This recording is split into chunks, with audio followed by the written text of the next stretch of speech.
松子蝦球，大蝦仁、松子、蛋白、太白粉、麵包粉、鹽、白胡椒粉、食用油、鹽、白胡椒粉。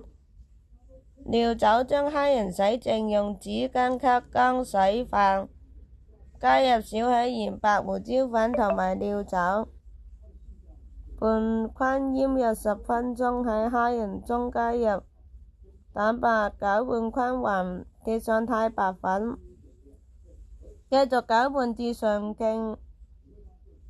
取適量蝦仁，用手將其揉成1.5英寸嘅球狀。蝦球外層裹上一層麵包粉備用。將食用油倒入鍋中，熱至約180度，放入蝦球，小心炸至金黃色並酥脆，約3到4分鐘。用漏匙撈出，瀝乾多鹽油分。大家記得點讚同埋關注我哋。